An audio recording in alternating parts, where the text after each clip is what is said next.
Ladies and gentlemen, it is now 6:06 p.m.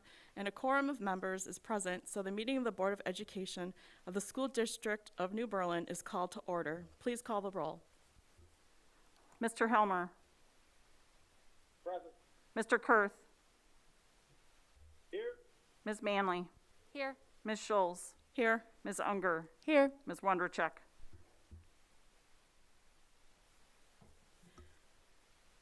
Now we're going to move into closed session. I would entertain a motion to adjourn to closed session. I move to recess into closed session pursuant to Section 19.851C E and F of the Wisconsin statute to consider A, employment, performance, and compensation matters pertaining to staff, including employee hearing with the Board of Education and Employment Services report. B, approval of closed session and executive session minutes of January 25th. And C, that's it. My apologies. Thank you. Seconded. I have a motion by Ms. Manley and a second by Ms. Unger. Please call the roll. Ms. Manley. Yes. Ms. Unger. Yes. Mr. Helmer. Yes. Mr. Kurth. Yes. Ms. Schulz. Yes. Ms. Wonderchek. We are moving into closed session. The board will remain in closed session to conduct the proceeding and may elect to deliberate in executive session at the conclusion of the proceeding.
It is now 7:16, and we are returning from closed session into open session. In recognition of the serious and important nature of our efforts here, we will join in the Pledge of Allegiance to the flag. Please rise.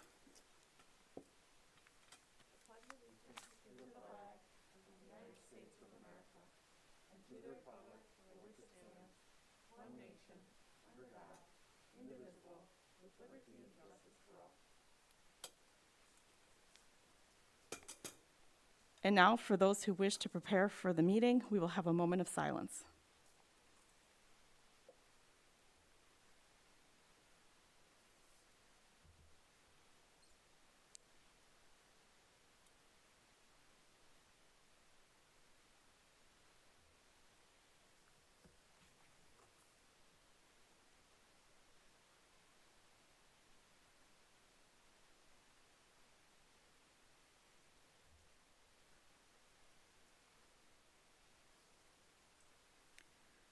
This is a public meeting of the Board of Education. Prior to this meeting, notice was given to the public last Friday by providing the agenda to the City Library. The agenda was also posted on the district website. A copy of the agenda was forwarded to the Journal-Sentinel, the Waukesha Freeman, the Waukesha Now, all of which have filed requests for all public notices. Next on the agenda is privilege of the floor. Do we have anybody? Okay. Then we'll move on to President's message and announcements. I have some really great news to share. Mr. Garza and I met with President Amy Crosby by video conference on Friday, and she is recovering quite quickly and should be rejoining us very soon. So that was really great news to hear. So it would be wonderful. Maybe we'll see her next meeting, if not soon after. Wonderful news. Thank you. And then we have the administrative team report. Are you ready for that? Yes, so you do have your student representative, Emily, here to provide an update related to New Berlin West. For athletics, the New Berlin West cheer and Palms both placed first in their recent competitions. New Berlin United Wrestling sent 4 wrestlers to sectionals last weekend, and seniors Noah Kopp and Noah Nieberly will be headed to state this Friday. New Berlin West girls and boys basketball will be headed to the playoffs soon after wrapping up their regular seasons. For activities, last week, sophomores and juniors streamed a career service-based learning panel of seniors to learn about schedule and job options in high school. New Berlin West is recognizing Black History Month with passing period music and movie nights surrounding Black culture and history. Multiple NBW clubs, including DECA, NHS, SOLU, En Vogue, and El Sol, are planning a stressless week before AP exams to help students focus and take a break from studying. Activities include socially distanced yoga, a craft, and an outdoor walk. New Berlin West had the following individuals qualify for the state DECA competition, which will be held virtually this year. All qualifiers will attend an in-person field trip in March to compete in their respective competitions. These qualifiers include Elizabeth Schultz, Glenn Langer, Katrina Tyak, Eiley Brenzel, Graham McKenzie, Annika Groendel, and Julia Vogel. New Berlin West ACDEC qualified for the state competition after taking 3rd place at regionals.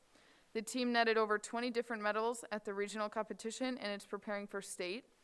The state competition team consists of Angel Chow, Ben Dietert, Stephen Hashik, Marcus Hernandez, Ben Hoffman, Regan Imhoff, Caitlin Nelson, Aiden Potnan, and Logan Underwood. Robotics and forensics are getting underway this month and will have revised schedules, competitions, and opportunities, but are looking forward to participating in some fashion this year. NHS is hosting a blood drive on February 24th for students and staff. West Theater performed their show Cheaper by the Dozen last weekend, and West and other orchestras in the district released performances of their first ever virtual String Fest. Thank you. Thank you. And then the superintendent's update. Yes, I did want to provide one brief update related to a discussion point from the last meeting that was COVID related. And that specifically is a response that we received from both Senator Del Cuyenga and Representative Joe Sanfilippo related to the concerns that we had shared with them related to school funding related to COVID relief. I have provided that update for you in the board packet, and would like to just briefly go through it. It says, we are writing to express our sincere gratitude for your decision to open the schools in the School District of New Berlin to in-person learning. You are an example of what forward-thinking school districts can accomplish in the era of COVID. As you know, the evidence is strong that children in virtual-only schools are suffering a major setback to their education, mental health, and socialization. We strongly believe that students in your care will be better off in both the short term and long term as a result of your efforts to keep them in the classrooms. We are greatly disappointed in districts that refuse to open to in-person education, despite the example of districts like yours that are showing that it can be done safely. Sadly, 40% of our nation's students have been learning entirely remotely for 8 months. Schools that are all virtual, like MPS and several others, are receiving far more federal funding despite the reality that it costs significantly more to open schools during a pandemic. In the coming weeks, I will be working on adjusting school funding to direct more state dollars to schools that have returned to in-person education. In the meantime, I urge other districts to look at SDNB and your counterparts in Elmbrook for a roadmap to safely reopening. Please let us know if you have any questions or need additional information. Again, Senator Cuyenga and Representative Joe Sanfilippo. Thank you.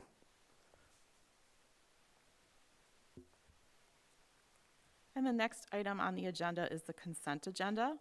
Are there any items that should be pulled out for separate consideration? I do want to point out that there are a few items in the consent agenda specific for the board to approve, and that's discuss and approve the 6603 contractual agreement with the School District of Elmbrook. We utilize them for various vision services for our students, and we'll be recommending approval as part of the consent agenda. Then we also have an attached club proposal for students at both Ike and West for a fishing club. There are no costs to the district, as these are all fundraised dollars. We recommend approval of those items as presented. Is there any discussion? Okay, hearing none. Do I have a motion for the consent agenda? So moved. Second. Okay, so we have a motion by Mr. Kurth and a second by Mr. Helmer. All in favor? Raise your right hand. All opposed? Motion passes. Excuse me, Janet, would you Yeah. prefer a roll call vote since we have the two on the phone? Oh, yes, I'm I vote sorry. yes. We'll do roll call instead of raising hands. Sorry, going for forward the record. today. For the record. Mr. Kurth, Yes. Mr. Helmer, Yeah. Ms. Manley, Ms. Schulz, Yes. Ms. Unger, Yes. Ms. Wondercheck. Yes. Thank you. All right. On to our regular agenda.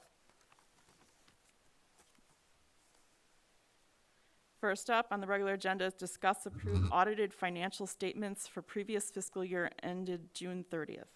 So per the expected expectations of auditing our books, we have Mike Soma here from Feld Schumacher and Company to present the audit of financial statements for the year ending June 30, 2020.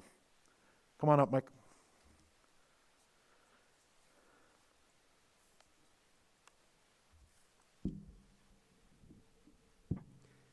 Thank you, and good evening, everyone. I'm going to be reading off of a 2-page summary that I believe was forwarded to you all. So starting with the first page, it's just our audit summary for June 30th, 2020. Number 1, the audit report contains an unmodified or clean opinion on the financial statements, meaning that the statements present fairly the financial position and results of the year's operations. Number 2, the Government Auditing Standards Report on Internal Control and Compliance over Financial Reporting identified one deficiency in internal control related to preparation of the audited financial statements. It's just a standard finding that pretty much every school district has, because they elect not to prepare their own financial statements, they hire the auditor to do it.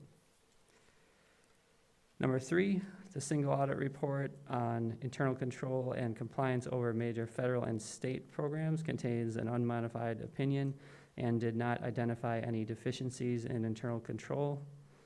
And number 4, our audit letter to the board addresses our responsibility as auditors and what you can expect from an audit and the financial statements.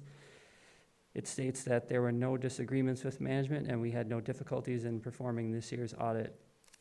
And I would just say, in conclusion on this, thanks to Pat and the business office staff, they took on a lot with converting to a new software, and that can sometimes be very challenging, but actually the audit went smoothly, so thanks to them. All right, so then we move on to just a summary of some of the financial highlights. Starting with the governmental funds and the balance sheet. Total current assets, $21,438,847. Total assets, $21,438,847. Total current liabilities, $4,711,922. Total fund balances, $16,726,925. Total liabilities and fund balance, $21,438,847. Statement of revenues, expenditures, and changes in fund balances. Revenues, including any debt or lease proceeds, $63,841,107. Expenditures, $61,428,855. Total increase in fund balance is $2,412,252. Moving on to the district-wide statements, statement of net position. Total current assets, $21,438,848. Net capital assets and deferred outflows, which are related to pensions, $86,569,100. Total assets, $108,007,948. Total current liabilities, $9,414,922. Non-current liabilities and deferred inflows, $68,509,897. Net position, $30,083,129. Total liabilities and net position, $108,007,948. Then we go to the statement of activities. Total revenues, $63,841,109. Expenditures, $59,176,949. Increase in net position, $4,664,160. Next, we give a summary of the general fund final budget to actual. So the final budget revenues, $53,194,133. Expenditures, including transfers, $53,189,403. So the total budgeted surplus, $4,730. Actual results, revenues of $53,301,345. Expenditures, $50,192,749. So the actual surplus was $3,108,596. And then finally, just a summary of the fiduciary funds, which were student activities, the cash balance, cash and investments, $369,599. Does anyone have any questions on anything? Since this is an action item, I believe we need a motion to start any discussion. So do I have a motion to approve the audited financial statements for previous fiscal year ended June 30th? Sure. I move to approve the audited financial statements for previous fiscal year ended as presented on June 30th, I guess as stated. Second. Okay. I have a motion by Ms. Malley and a second by, was that Mr. Kurth? That was me. Oh, it was, okay, a motion, a second by Mr. Helmer. Any discussion? We have no questions yet? It looks good. I mean, we have increased fund balance. Is this a time for questions on the 2-page, or is this a time for questions on the 73-pager? Or both? Whatever you'd like to ask about. Yeah, go ahead. This would probably be more to Patrick and Joe. But I was looking through that, and on Fund 80, it says that we had on page 5, for Fund 80, it says that we had $105,000 increase in this. Is this because of the foundation position not being fulfilled this year? So, this is Pat. The reason for the increase in Fund 80 is because of the shutdown in March. Many of the activities that were financially supported through the Fund 80 levy were not held. And so, by that nature, the fund balance in Fund 80 increased. This is something that I will be managing in future Fund 80 levies. Okay. And then the other line below that, I'm not sure I fully understood it. It said something about Fund 20. Financial activity resulted in a decrease in fund balance in the gift fund, Fund 21, of $238,000. And then it says, which is restricted per the gift requirements of Fund 21. Can you explain what that means? Yes, I can. The dollars that are put into Fund 21, which is it's called a Special Projects Fund, are dollars that are gifted to the district. Many of those gifts are for specific purposes or held by specific organizations that have narrower purposes than the entire district.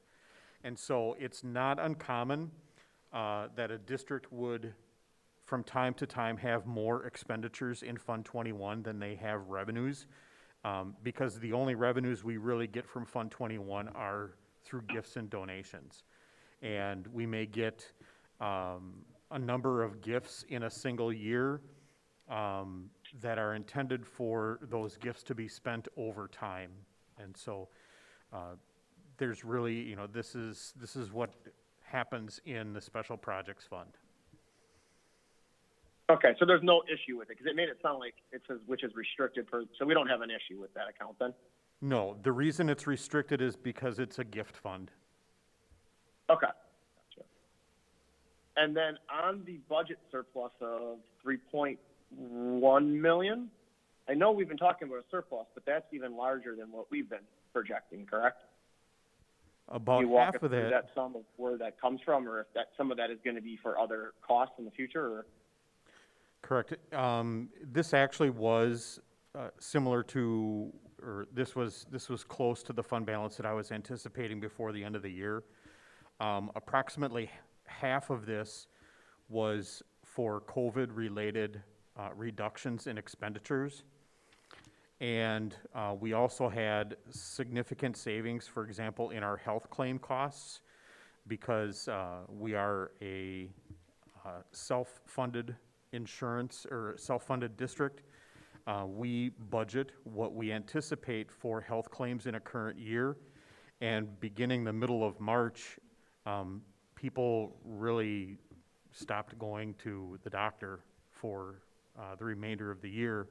And so a lot of those budgeted claims did not materialize. So we had some significant savings there as well. Excellent, thank you.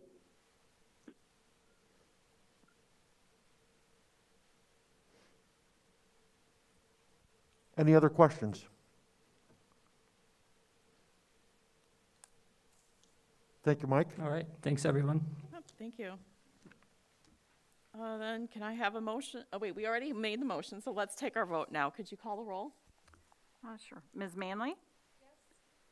Yes. Mr. Helmer? Yes. Mr. Kurth? Yes. Ms. Schulz? Yes. Ms. Unger? Yes. Ms. Wondercheck? Yes. Okay, motion passes. Next on the agenda is the Eisenhower School update. So I'd invite the Eisenhower administrative team to please come up. As per usual, you will be hearing from all of your respective schools. You heard from New Berlin West last month, and now we have an update from Eisenhower. We will also be receiving updates from all 4 elementary schools as well. Take it away, team. Good evening. I don't know if I can touch things. It's very strange. And I'm used to having a screen to look at, and I don't want to have to look back over shoulder. It's very odd to see people who are not staff or students in this space for us, so I apologize. If we're looking at you strangely, it's just because we're not used to seeing strangers in our space. But we're happy you're here, and we're happy that we have the opportunity tonight to talk with you. Not about money, but about Eisenhower and how many great things are happening at Eisenhower. Before I get too far along, to my left, your right, in case you may have not met them before, Kevin Fitzgerald, our Director of Athletics and Activities. Kevin Gemignani, Associate Principal, and over here, the new addition to the Eisenhower administrative team, making her triumphant return to Eisenhower, I think for the third time.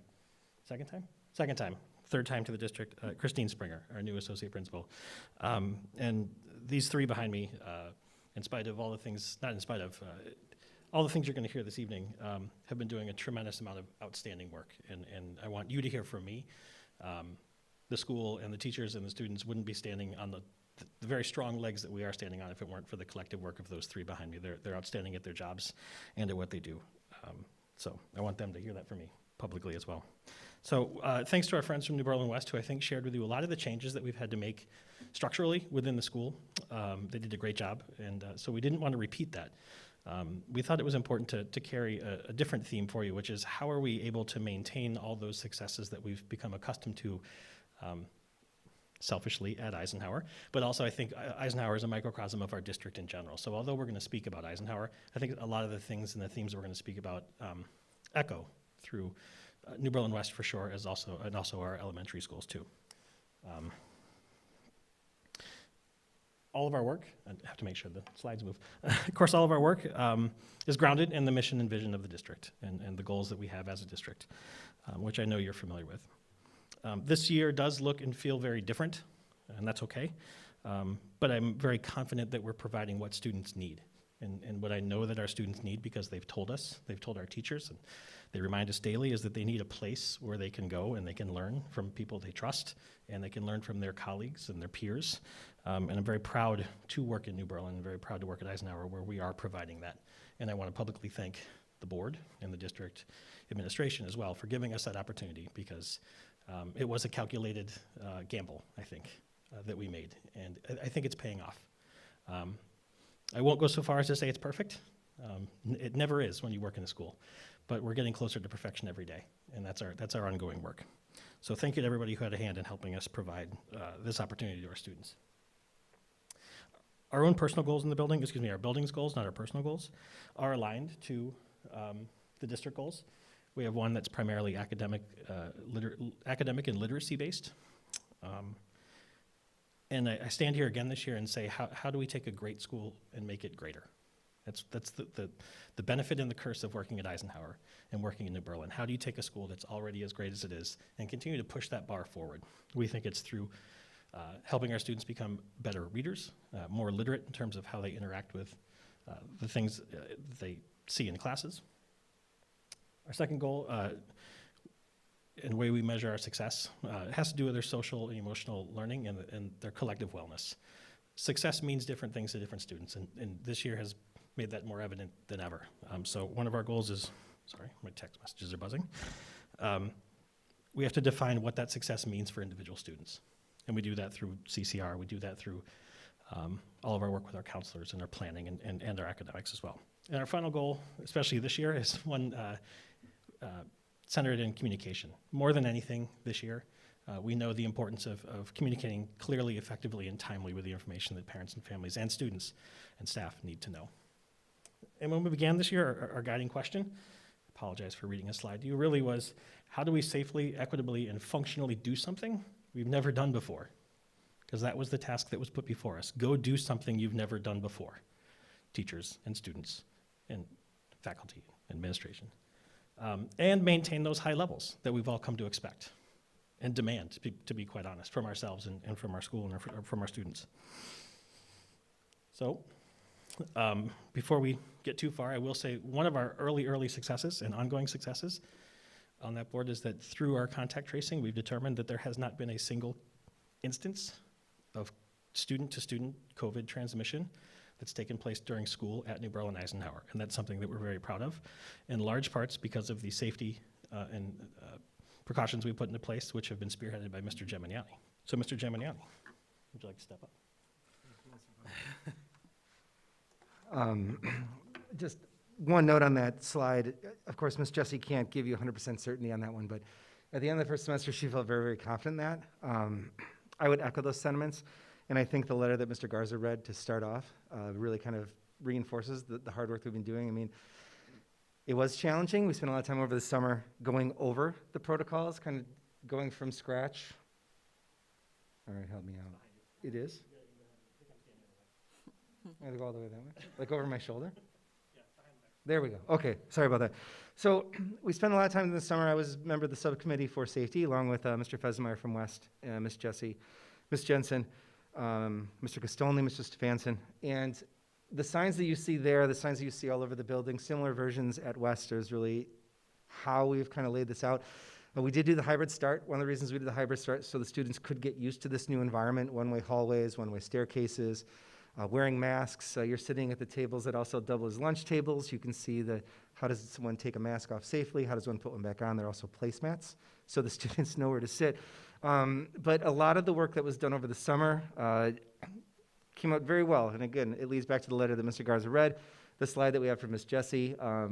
As the county protocols change with quarantine, after 6 days from your point of exposure, you can get a test and come back on day 7 if you have a negative test. We have a lot of students coming back on day 7.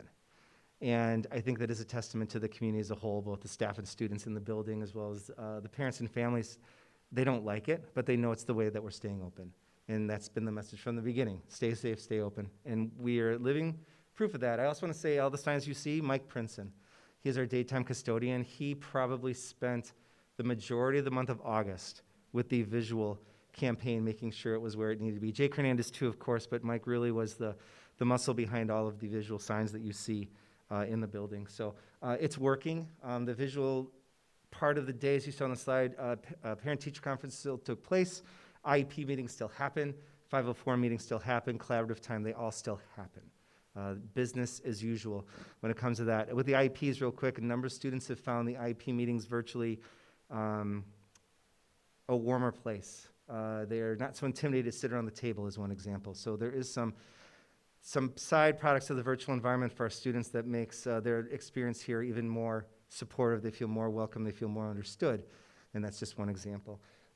You've seen these pictures in various ways, kind of highlighting the lower left. One of our, Jonathan Hansen, who's an Eagle Scout, helped redesign Ike Woods. It's always been a great instructional space.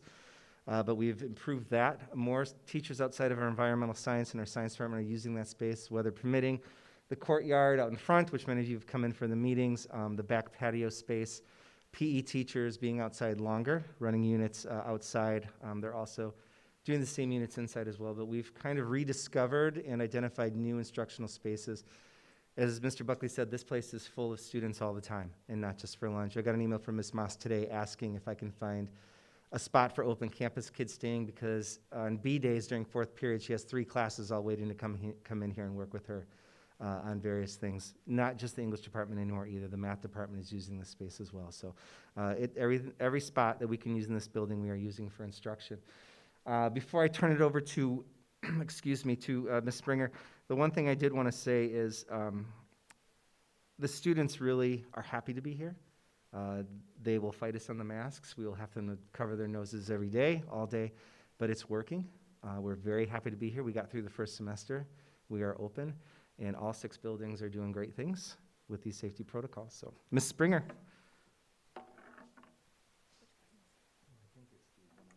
Okay, awesome, thank you.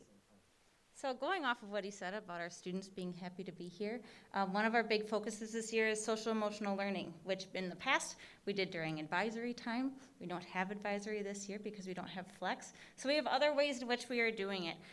We are using family services. Right now we're using all 6 of our spots and looking to see if we can have some more students supported there as well.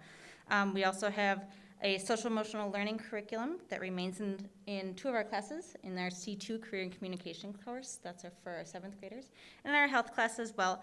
And obviously our counselors and our social worker, school psychologists are meeting with our students both in person and virtually as well. We're also looking at that college and career readiness, continuing to focus on that and providing opportunities, virtual and in person, for students. We had 100% of our junior conferences scheduled. We're doing transitions Tuesdays with some of our students in Foundations and the Pathways program to look at what they can do after high school. We also had our first ACP family night that was all virtual, which was a great opportunity for both schools and is something that we can hopefully use in future years as well. Additionally, wanted to highlight that our behavior referrals are down significantly. Our students, despite all of the changes that we've had, have done an excellent job. I know Mr. Geminiani talks about how, yes, we have to have kids cover their noses, but sometimes your mask, just gets a little loose, so you need a little bit of a reminder. Kids have done really well overall, and so we're thrilled to see how well our students have been doing in person despite all of the changes. Part of our success, too, comes from new supports that we have this year. In the past, we had something called Guided Study that has changed to the Pride of Ike Achievement Center. It's a place where students who need a little extra help on working with executive functioning can go. They have lessons about that, and they also have access to our National Honor Society tutors, in addition to some help from our student learning assistants. We also have a student learning assistant who is assisting with students attending virtually. Right now, we have 8 virtual students who need a little extra help. They do constant check-ins with them, over and above what their teachers are doing with them as well. And the last 15 minutes of each period is a time when there's no new instruction. That time is reserved for specially designed instruction for our students with IEPs, and also time for our students who are virtual to check in as well. So we have that built in since we don't have access to flex this year, and it's working really well overall. There's been a lot of changes that have happened this year, and really it's a bunch of changes that all stakeholders are involved with. So our support staff, our special education assistants, our student learning assistants are constantly changing. We had a point in time where we had a lot of our special education assistants out. They were supporting students virtually.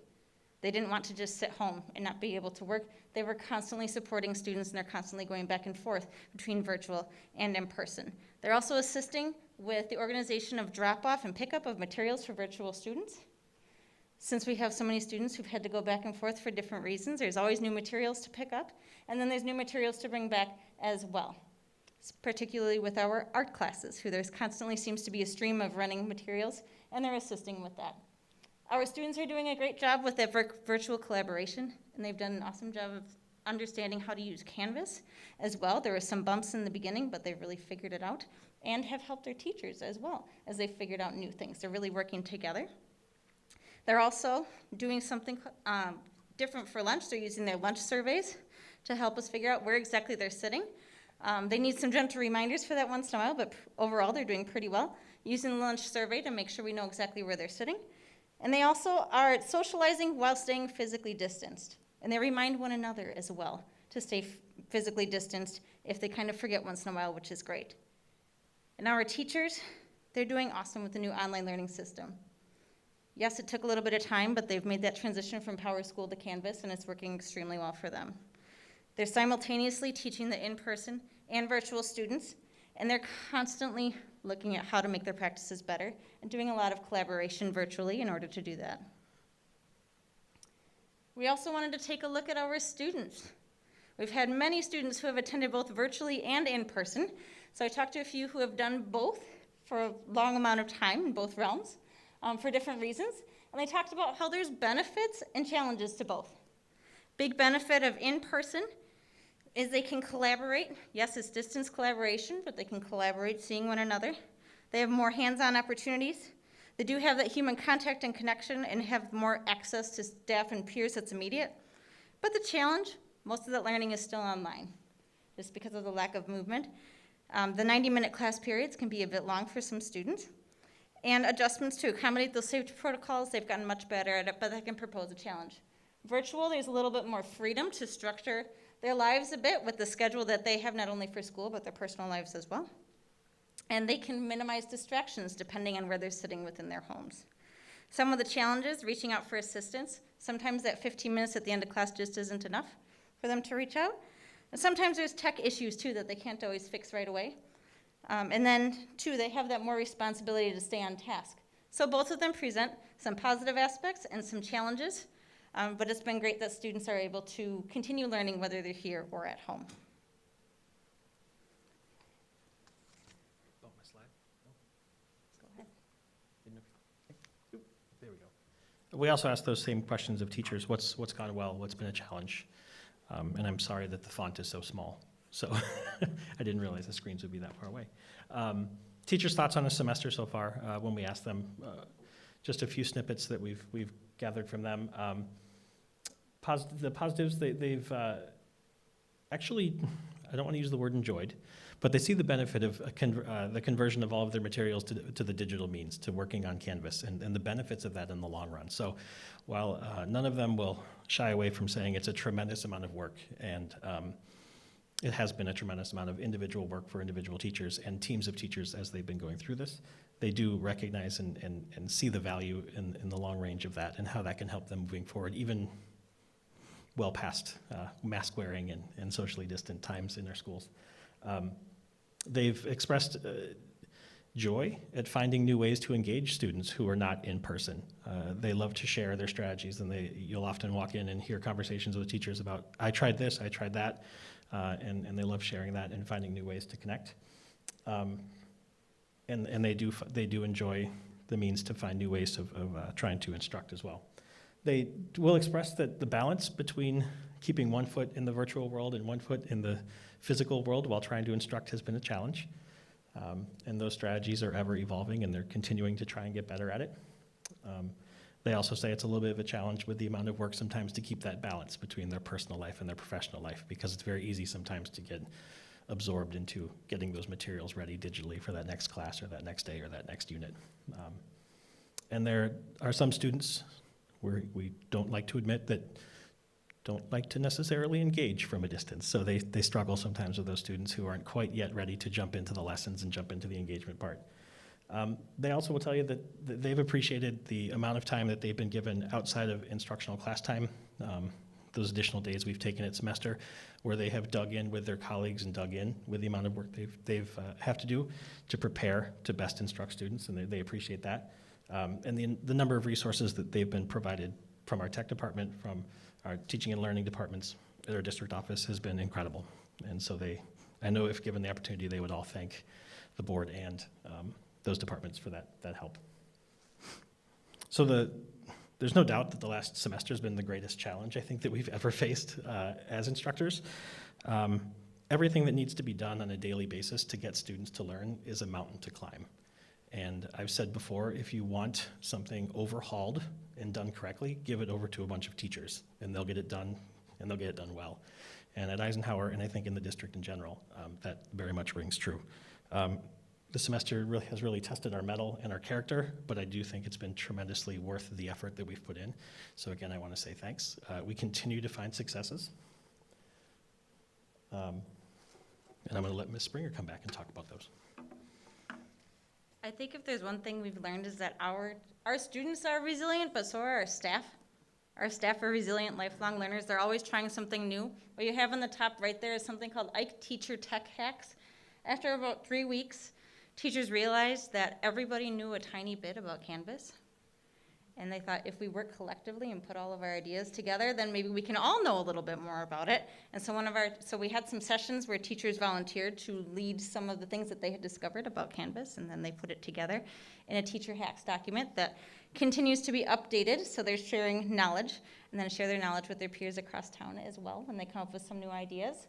The other thing they've done is they've been creating and sharing tutorials to use with students So instead of, 15 teachers doing the same types of tutorials, they just make them and share them with the group to try to spread the wealth and help one another. And teachers are constantly using new ways to engage with students. Ms. Schlegel was using Jamboard to help with students collaborating. We have our art teachers, like I said before, just constantly sending out new materials and coming up with ways that students can make materials at home too in order to do their artwork. We have a lot of our science teachers who are doing virtual labs. So our teachers are constantly coming up with new ways to help our students become more engaged, and they're sharing with one another. And they're also using their digital learning coaches, I think, more than ever, really tapping into their knowledge and seeing just how much knowledge they have to share. So our teachers are resilient, our students are resilient, and overall, we've had a very successful year because of that. Mr. Gemignani? Thank you. We just want to return to social emotional learning one last time. We talked about our teachers being lifelong learners.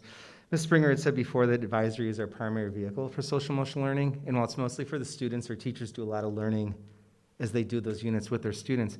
In the beginning of the fourth quarter of last year, Mr. Fesenmeyer and I had talked about bringing the Challenge Day program to both staff and students for the secondaries. And so real brief, in August, the first day is back for staff, and that was all secondary, including support staff. And then in October of this past, first quarter, we had a student program, and the idea behind it is everyone has a story, and even if you don't know their story, if you're aware of a story, that will help build community, that will build that inclusivity that we're looking for. And it was an interactive program. We were very, very excited about it. We realized we couldn't do the interactive large group. The virtual component of it was just as strong. It allowed our teachers to be prepared for bringing students back, and these students were going to have a totally different story, a different way that they were dealing with things, and allowed our teachers to have those conversations about having conversations. And then we had it with the students, it was the same thing. Students were identified either because they felt it would help them, or they would be the leaders to bring this conversation to the rest of the student body. So at both Ike and West, the Challenge Day program was a way that we continued that learning about how we deal with our emotions, how we talk to each other, the language that we use, and how that impacts the learning of our students and our staff. That middle picture is Cornelius Minor. The secondary administrators, through Kelly Kwiatkowski, had hooked up a one-day seminar through all the members of CISA 1, the Cooperative Educational Service Association, that is kind of the southeastern region. Inside joke on acronyms, I'm sorry. So schools of the Woodland Conference and surrounding areas, we all participated. Equity and literacy, again, very, very similar to the Challenge Day. How do we create an emotionally safe, an intellectually safe, a physically safe environment for our students and our staff? And again, be conscious of the language that we use, and that the words that we used to think had no meaning have taken on different meanings. It's part of our larger equity work that we have focused on in the district. And that picture in the end is another way we're kind of responding to the social emotional learning of students and staff as we work through the year. Quentin Price, who is from Journey House, did some programming through Ike Cares Club with our students last year that was very, very popular, very successful. Character, civic engagement, life skills, leadership skills. So Mr. Prince is going to come back virtually through Ike Cares Club and continue that work with our students again this year. And also, it's always been a work in progress, but our multi-level systems of support SEL Canvas page is a work in progress. We spent a lot of time the last couple of years getting Tier 1 interventions in. Our focus this year is, can we make those interventions more universal, K-12, as a way for, it's a first spot to go to for teachers when they're supporting their students in the classroom. They're universal in nature, but it's that first level of response when our teachers see that our students are struggling, not just with their academics, but with the other things that are going on. So that is some ongoing work. Again, more of our teachers committed to learning more and more about how to support their students in the classroom. I believe it's up to Mr. Fitzgerald now, I think. Oh, one more. We're excited for Mr. Fitzgerald. Maybe like one more time. So we did want to just give a couple kind of hard facts and figures to you, so you know that in spite of all the change, there are some things that are still consistently great. And we're fortunate enough this year, even with the number of corporations and companies that are a bit reticent to bring in extra help or outside help, we have 13 students who are accessing apprenticeships or mentorships in the community, which is consistent with numbers in years past. We have 558 enrollments in the dual enrollment program. So students accessing early college courses through the UW system, Marquette University, MSOE, or a number of other schools. We have 357 students in the high school, grades 9 through 12, enrolled in at least one AP course, and those 357 students are taking 647 AP classes, which accounts for 49% of our high school population currently taking an AP class, which is great, especially when you consider 25% of our students don't even have access to it at the freshman level, unless they choose to take the advanced social studies course. So, and last year, just to look back for a moment, we did have 87% of our students at the end of last year meet college and career readiness as well. Our next step with our staff is to break through the screens, quite simply put. Based on the feedback from our staff, we know we need to engage all of our students. We know we need to keep changing and reinventing what we're doing. So that's the focus for our staff and our staff learning moving forward. And we hope that every day that we remain open continues to be another successful day, because that's what they've all been so far. Every chance we get to see a student eye to eye, ask them how they're doing, look over their shoulder at the work that they're doing, and ask them how that we can help is a successful day. So in the classroom and in the hallways and in the spaces, we're finding success. And Mr. Fitzgerald, you want to talk about some other kinds of ways we're finding success? Thank you, Mr. Buckley. Thank you, members of the board, for having us this evening. Much appreciated. People in my role, thinking back to the summer, were wondering what, if anything, are we going to be able to participate in regards to co-curricular activities? And I echo the statements of my fellow admin here that we're very proud to be part of a district that believed in the staff, believed in the students, believed in the students' families, to take our mitigation strategies that we put in place seriously. Like Mr. Gemiani said, it doesn't come without hiccups. I'm Sergeant Fitzgerald of the Mass Police Force, I feel like, this year. But it's very important that our students have these opportunities to participate, in things that they're so passionate about. It means a lot to me that we're part of a district that appreciates and understands the important role that co-curriculars play in the lives of our students. So very, very thankful for that. And as we moved into the fall sports season, we were wondering, were we going to have a dramatic increase in participation, or were we going to have a dramatic decrease in participation? Whether or not people were comfortable in not participating in co-curriculars. And I just took a snapshot of a few sports here, some of the fall, some from the winter. And you can see we did have some ebbs and flows, but overall, very, very consistent from what last year's participation numbers were to this year's. And in fact, we've had a couple sports where we've increased. So whether that's people clamoring for the last 6 months to have opportunities to do things, I'd like to think it's people trusting in us as staff members in a school that we are going to provide them a safe opportunity to participate, like I said, in things that they're passionate about. So very, very proud of that stat, and that we're not going to have this huge dent from 2020, 2021 that's going to affect our participation numbers. And the same thing goes along with our clubs and activities as well. We've had clubs and activities step up in a major way to provide the same type of feeling and atmosphere that we've had in the past, given the restraints that we have, obviously, this year. Student Union was crucial in creating a safe and fun atmosphere throughout homecoming week. UNICEF Club collected nearly 150 brand new toys for the Salvation Army in southeastern Wisconsin during the holiday season. NHS does what NHS does, and whether it be blood drives or events throughout the school year, to make sure that we're making our school environment a better place. And then Ike Care Club has continued to spread positivity throughout our school in creative and different ways as well. While there are a ton of things that we're looking forward to no longer being the norm, like masks, like socially distance our athletes and our students, to being able to use our locker room again, there are certain things that are going to stick. And I believe New Berlin West had mentioned this as well, and Mr. Napoli and myself totally agree on this, that live streams are here to stay. And thankfully to our tech services department, investments that we've made on the tech front, we've been able to live stream pretty much all of our home contests. On the athletic side, it doesn't just stay on the athletic side. We've done that for fine arts as well, and we'll do that ongoing into the spring.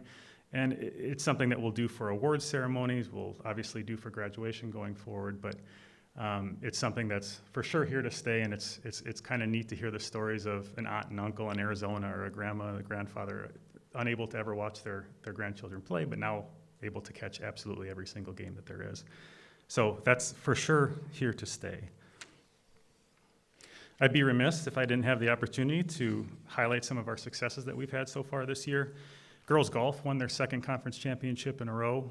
Senior Amanda Carvala, was the gold medalist for the Woodland Conference this year, as she was last year.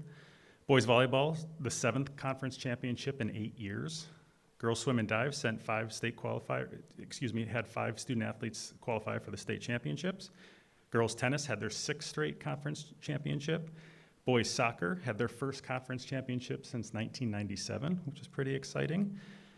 Girls basketball just solidified a conference championship. They're currently ranked number 2 in the state and heading into the playoffs. The defending state champion academic decathlon team doubled up as the regional champs so far this year, and they're looking forward to defending their state title in March. So we've had a really successful season. And Emily mentioned earlier, Noah Kopp, Noah Nieberly, both seniors here at Eisenhower, qualified for the WI state meet. Sophomore Jake McDowell qualified for the state meet in boys swimming. So we've had a really tremendously successful year, despite any kind of restraints or hiccups that we might have had along the way. And it's worthy to note there, I'll get to my last slide here, that I'm extremely proud in the way that our students, our families, our advisors, our coaches, our staff members have rallied around one another to really focus in on just providing a safe, wonderful opportunity for our students to participate in what they're passionate about. And the big thank you here goes to everyone sitting here, everyone behind me, our advisors, our coaches, our teachers, our staff, the custodial staff. Everyone's coming together for the greater good, and that's providing our students with the best possible opportunity. So I've heard many stories from schools across the state that are traveling to either play us or visit our school, that they're not doing anything. They're not participating, whether in in-person classes or they're not doing co-curriculars. It makes us appreciate it all that much more. We are doing best by our students, and I feel very confident that when we look back on 2020 and 2021, that we are going to be on the right side of history as far as what we decided to do and put our students in the best possible position. So a huge thank you to everyone. And that's it. And we know you have a very busy agenda, and we're sorry we went longer than we intended. So if you have any questions, we'll take them, but we certainly understand if you want to get moving as well. So thanks for your time. Thanks for your support of our students, and that's it. So thank you. Mr. Buckley, Yes, I ma'am. just wanted to put in a point of personal preference that if we can keep the Zoom conferences for parent-teacher conferences, that would be lovely. Yes, I think that's one of those things that will stay. That was really, really user-friendly and made, I think, good use of everybody's times, including the teachers' time. Agreed, So yeah. I think that would be a wonderful addition to keep if we could. Yeah, our teachers appreciated that on their end as well. They felt much the same. Right. They thought it was useful in a number of ways. Absolutely. Well, thank you very much. Have a good evening. Thank you. Okay, the next up is the COVID-related update. So other than what I had presented previously during my superintendent update, we had been asked by Vice President Scholes to bring some metrics to the board about student performance as it relates to academics, behavior, social emotional learning, and so on. So I'll hand it over to the Teaching and Learning Department, led by Kelly Sanders, Kelly Kwiatkowski, and Brady Renke.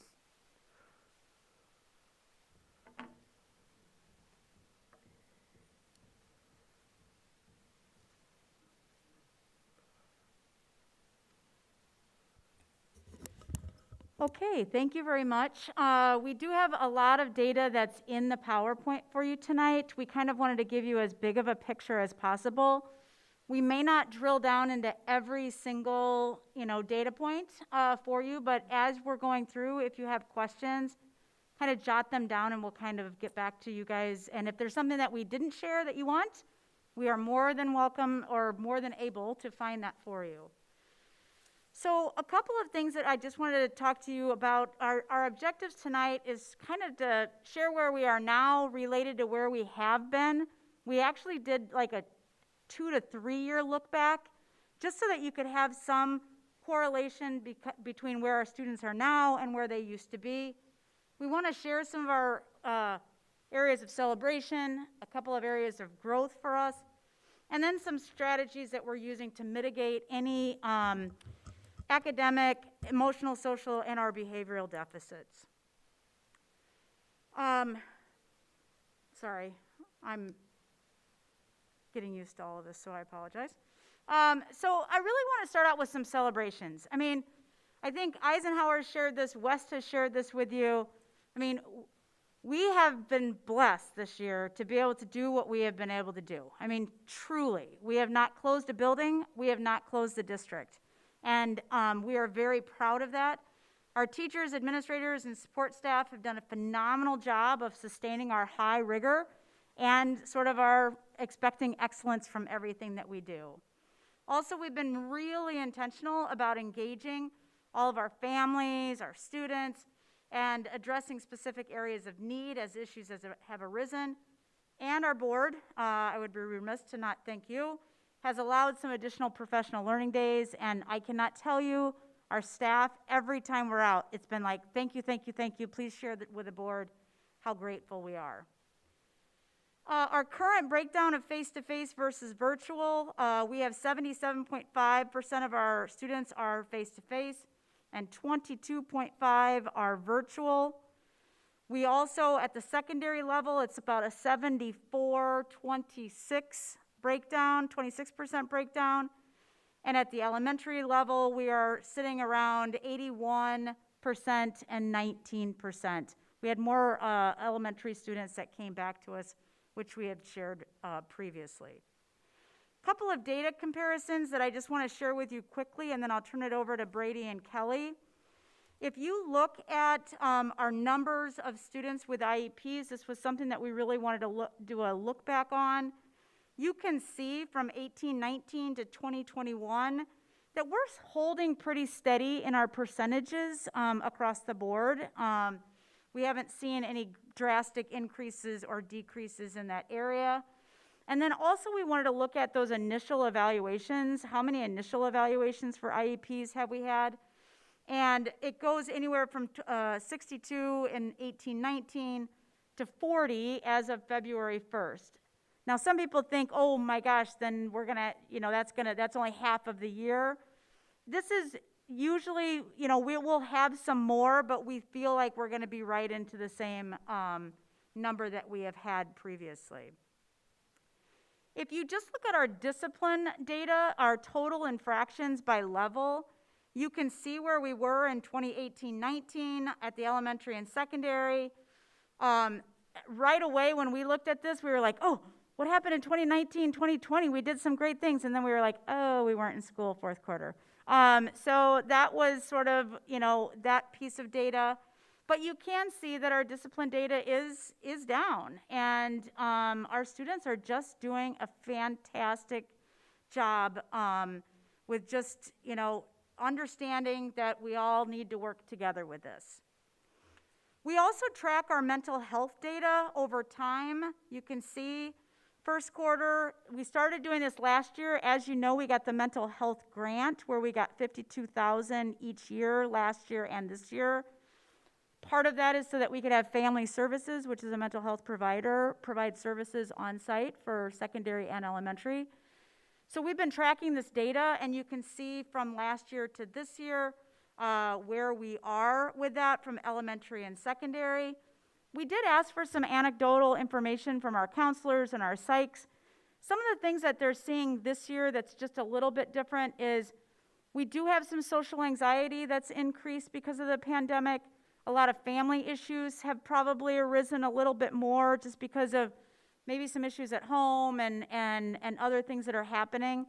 They're referring quite a few more students this year than they have in the past. And so, here's just a couple of things that they've talked about. We actually have had some kids that have had anxiety in the past that are now not seeing family services because they are a virtual student and the anxiety isn't there for them this year. So they have actually been released from family services, which has been really good.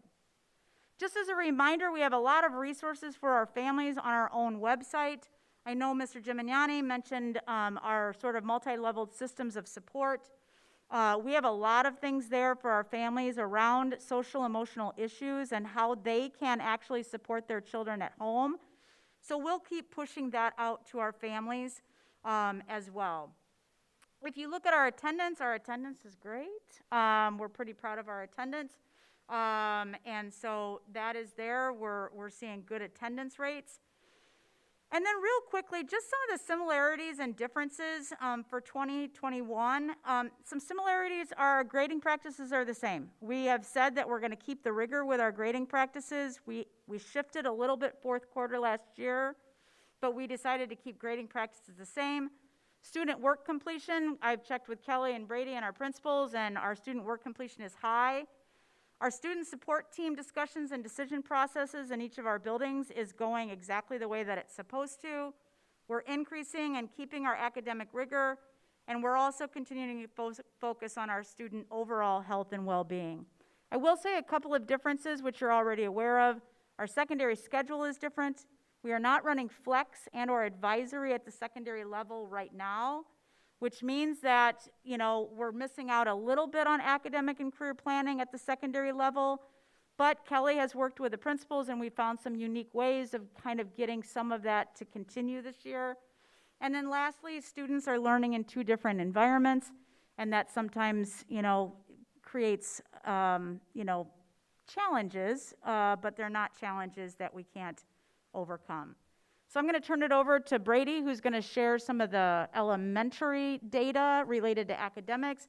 And then Kelly will go into the secondary, and then we'll just kind of end up with kind of some of the strategies that we're going to move forward with. So take it away, you guys. All right. Hi, everybody. Nice to see everybody tonight. Thanks for having us come and share a little bit. It's been just a crazy, wild year. Things have been going great, though. Our elementary schools, as you know, have been up and running. And just getting in there and seeing the kids on a weekly or daily basis has been just a fantastic thing. And seeing them back interacting with peers. My own two kids have been in our buildings, and they've been really excited. At the same time, we've created this virtual learning experience. We've had some bumps in the road along the way, but feel like it's been a pretty positive thing for our families. By and large, across the district. We have had some bumps, like I said, but we've worked to address them as quickly as we possibly can.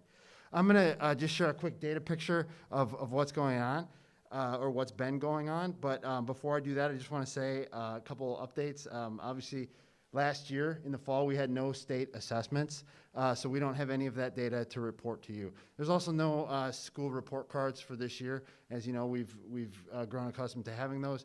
Obviously, we didn't have any data to implement last year, so we didn't have that.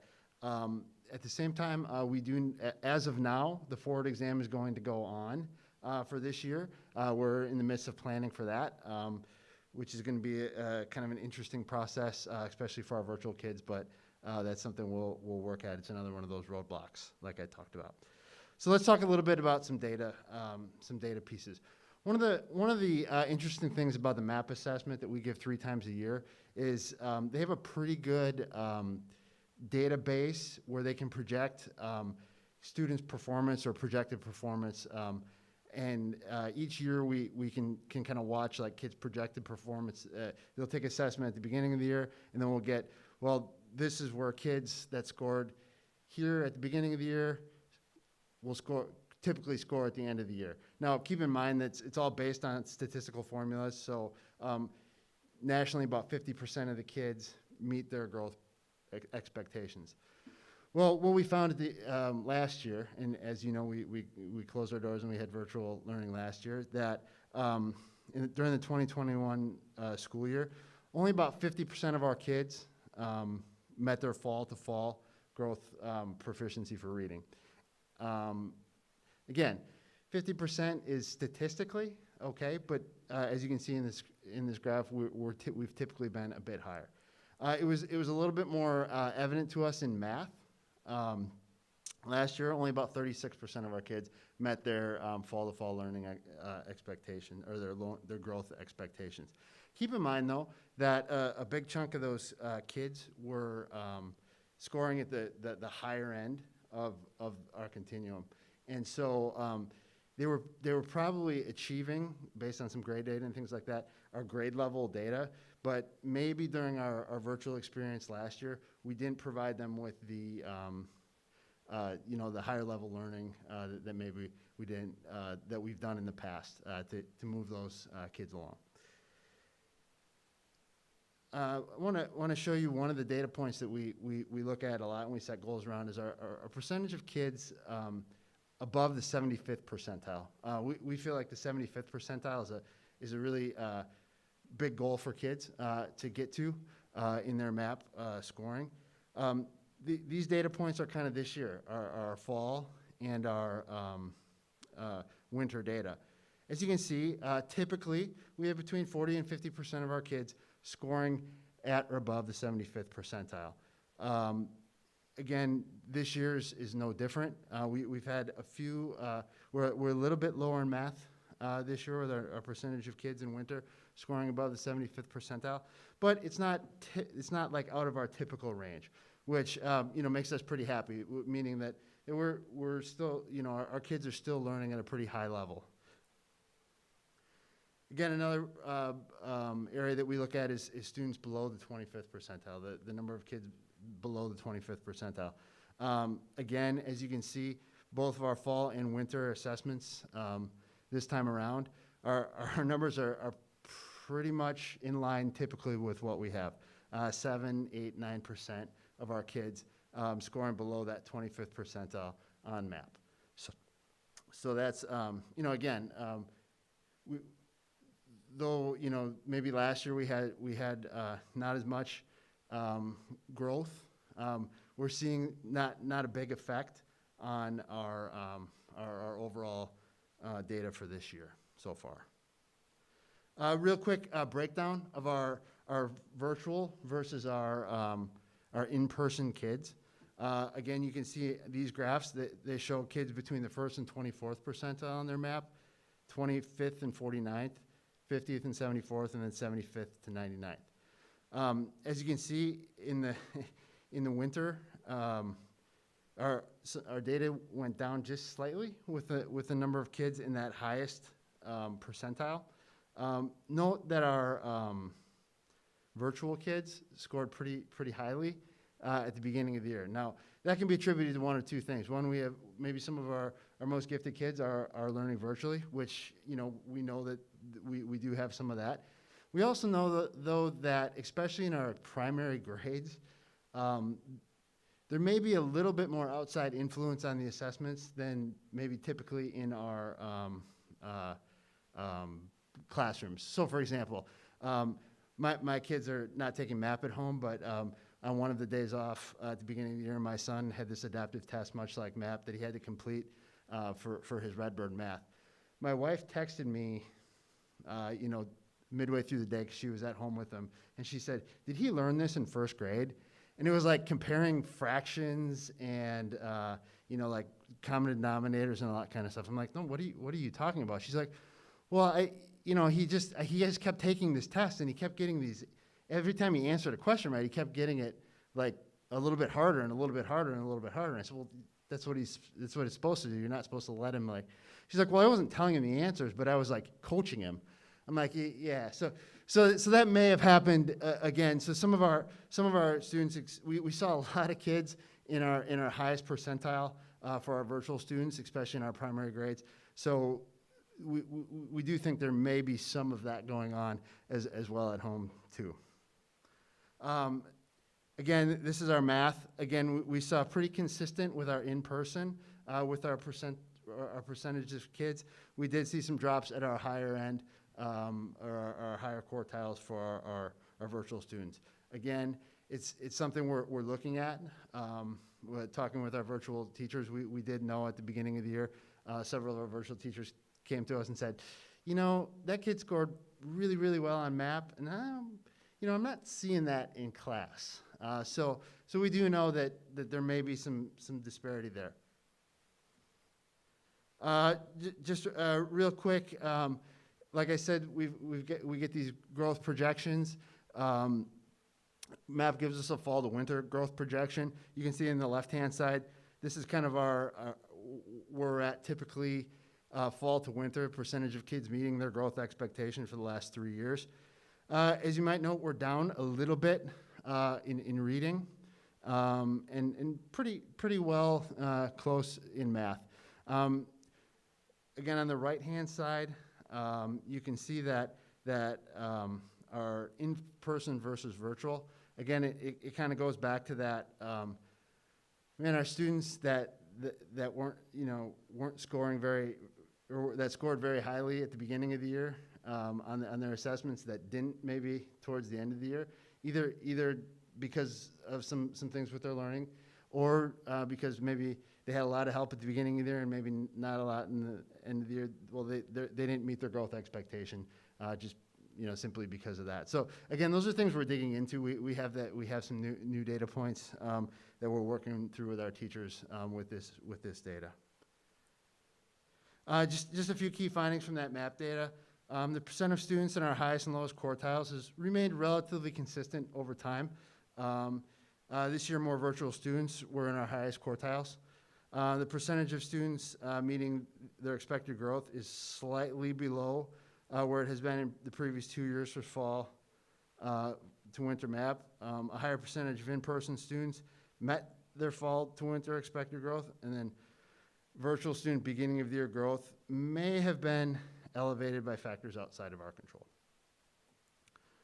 Real quick, just a quick overall view of grades. Grades just came out earlier in the week. You can see this data is kind of comparing the number of A's, B's, C's, D's, and F's, or the percentage of A's, B's, C's, D's, and F's that we've given at semester throughout the last 3 years. You can see it's pretty much exactly the same as it always has. So again, sometimes grade data is a really good indicator. Always grade data is a really good indicator of where we're at, because it really gives a picture of the day-to-day stuff that's going on in our classrooms.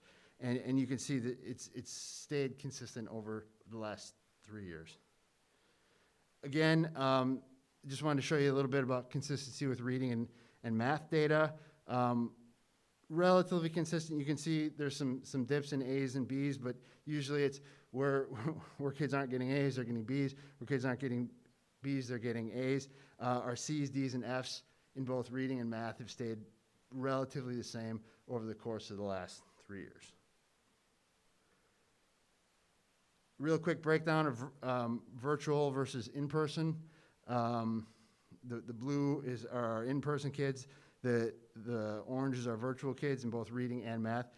As you can see, it's very identical. So our kids on a day-to-day basis in their grades are scoring relatively very close to each other, which is something that we take pride in, because we said from the very beginning, like we were going to keep the expectations the same for all kids. And you can see our grading and reporting is kind of bearing that out. So just a few, to wrap up my part, a few strengths. Our highest and lowest quartiles in MAP have remained consistent. Grade data has remained relatively consistent over the past 3 years. There's a higher percentage of virtual students that scored on the highest quartile in MAP. Again, that's something we're kind of keeping our eye on and watching, just to see are those MAP scores lining up to what we're seeing in the classroom, within the virtual classroom, or how can we change our instruction to fit that.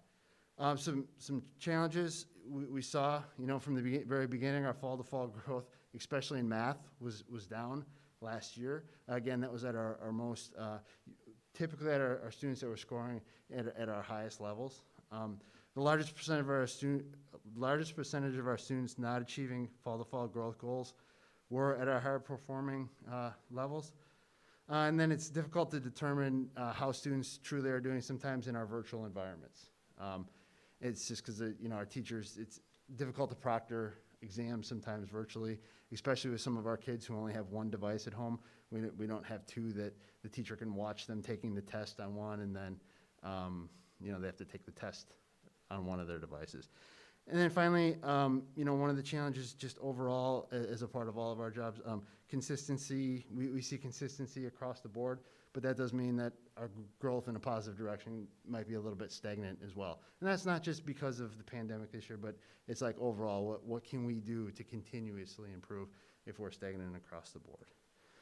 Just a few strategies we've used. Math we knew was an issue. We've implemented a new math program this year, which in and of itself has been a good thing, but also challenging in considering everything that's been going on. But part of that programming gives us 2 programs: Alex Math for our grades 3 through 6, and then Redbird Math for our grades K through 3. Those are both.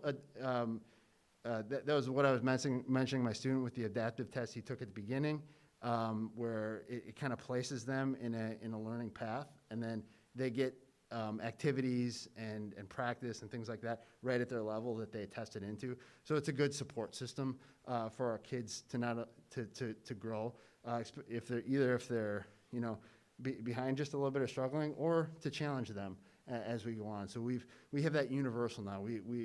We toyed with it a lot in the district for some years, but now this year with our new programming, it's universal for everybody, and we've kind of set some expectations for classroom use, so it's going well.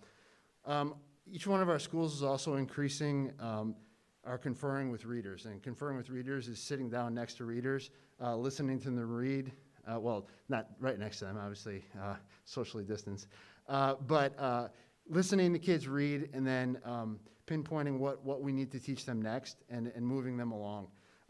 That's also key in goal setting with kids and readers. Every school action plan that we have this year at the elementary level has some component of student goal setting. So our teachers are working with our kids on identifying where they're at, and then identifying where they want to be, and then helping them to get there. Finally, some long-term strategies that we continue to use. We're implementing that Reveal math program to Fidelity, which has been it's been a little bit tricky with not being able to get trainers in and some of those kinds of things, but it's been a really positive math experience for a lot of our kids. And then next year we're doing a whole scale program review of our English language arts curriculum and what we're doing there. Obviously, like I said in the previous slide, we're doing really, really well, but again, we're kind of stagnant in where we're at, and we need to kind of keep sparking it to move forward. So that's kind of where we're at with the elementary. I'll turn it over to Kelly to talk about the high school. Hi, I'm happy to be here tonight. So a little bit about secondary. Brady said there's no state assessments. We were able to take the ACT, our junior class, as part of our graduation expectation, and those are still not out to the public yet, but when they are and the comparison is available, we certainly will present that to you. We were able to capture our graduates of 2020 in our College and Career Ready data dashboard. We were thrilled that this class was consistent with the number of students who are college and career ready. What a celebration for that class. We did see a dip in the distinguished college and career ready students, and when we dug into that data, we noticed it was largely due to the ACT score. And so we supersize that score, we take their best tests of the reading, of the math, etc. But they didn't have an opportunity to retake it from March to June, and we really did think that impacted that class for the CCR distinguished. Furthermore, we saw a little bit of decline in Algebra 2 proficiency, but when you look at 3 out of the 4 years, it was very consistent. We just had a really high year, as well as a dip in the extracurricular activities. In talking to both Kevin and Jordan, they did say the lack of extracurriculars in spring could have impacted that second activity or the second sport that the students needed to earn that indicator or the predictor of success. Regarding the Algebra 2 students, we are working with both math departments to see if it was anything we could do to better our instruction with students.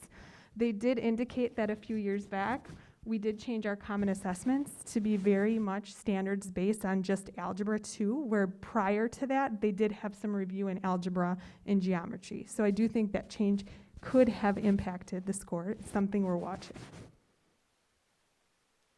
Another celebration from the spring of 2020 is our advanced placement AP participation rate, as well as our student success on those assessments. So we had our highest percentage of participation rate for 9th through 12th grade students at West and Eisenhower at 49.4%. I will say this year it's projected to be around 46, 47%, so it's not quite that high, but we're still doing great. And even though we had so many more, a large percent of our students taking the test, we were able to maintain success on the assessment with the average score of 3.4, and then 76% of our students earning a 3 or above. And I'm also going to dig into our MAP data. A little different at the secondary. Not all of our students take the MAP assessment 3 times a year. It's mainly 7th graders, 8th graders, 9th graders, and 10th graders. And then after they get through geometry, they don't take it anymore. So even we have some 9th and 10th grade students who aren't a part of the math assessment. So we also looked at fall to fall growth from 2019 all the way through 2020 here. And you can see math is our biggest deficit. Reading and English language arts was quite consistent with previous years. In fact, I would even say somewhat of a celebration.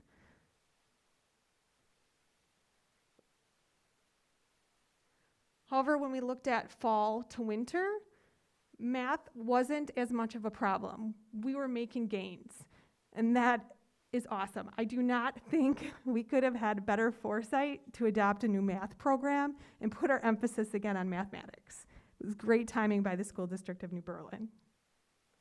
English and reading, again, consistent, something we're watching, but as Brady said, we look at for that 50% mark, and we're all above 50%. This just summarizes what I just said. And then we also look at students who are in that advanced section.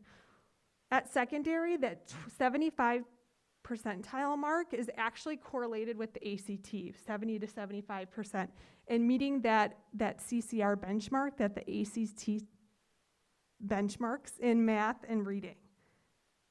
So looking at this, we're slightly below in reading, but I would still say somewhat consistent with years past.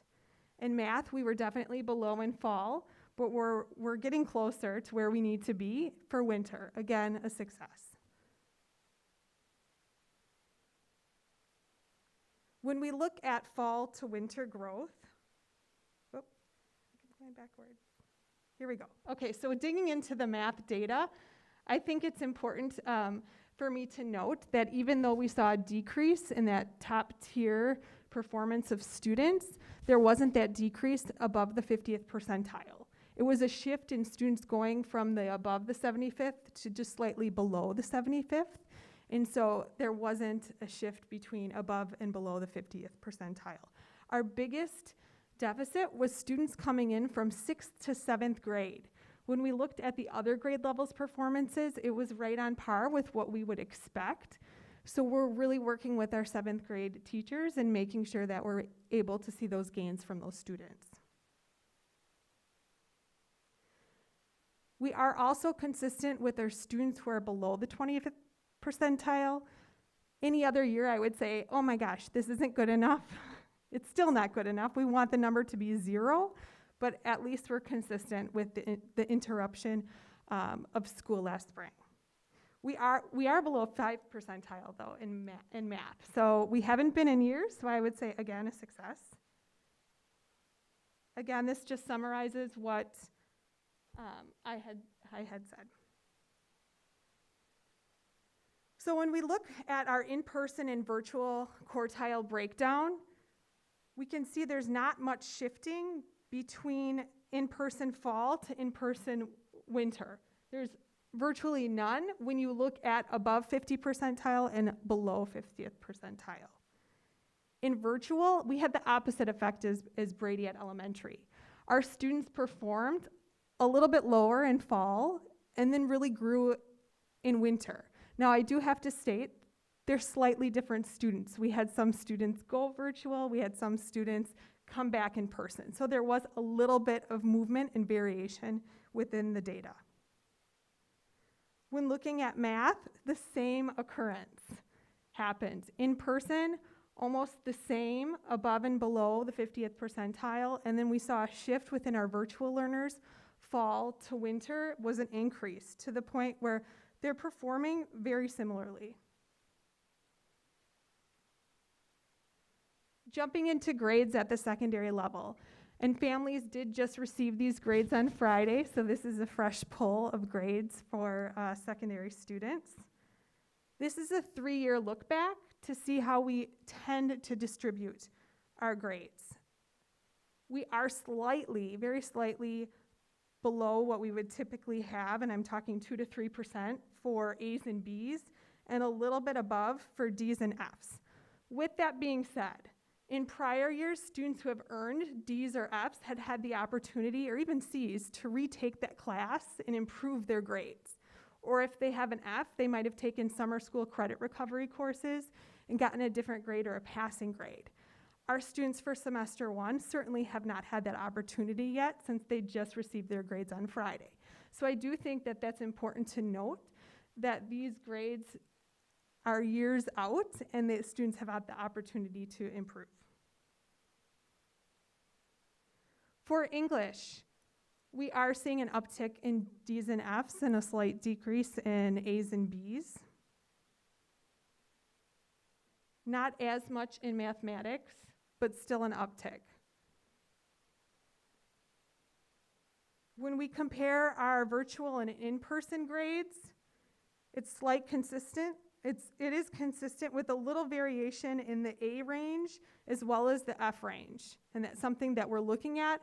As Dr. Sanders mentioned, we are having conversations with the students who aren't performing well, who are virtual, asking them what we can do to better support them. If it's coming into school once a week for a meeting with the counselor, if it's additional checkpoints, you know, how can we help you? So I would say a strength for secondary would be, despite us all being very, very brand new at virtual learners, our virtual learners are certainly succeeding and performing close to, if not above, in some cases, our in-person learners. Our overall grade distribution has remained steadily consistent over the years, with a slight decrease on the percentages of students who are receiving A's and B's, and a little increase, which is a challenge, for D's and F's. Another challenge, like Brady said, is the stagnant growth. We want to see more A's and B's. We want to see our students who are performing better in MAP. So that's something that we write goals upon, we strive for, we create action plans about.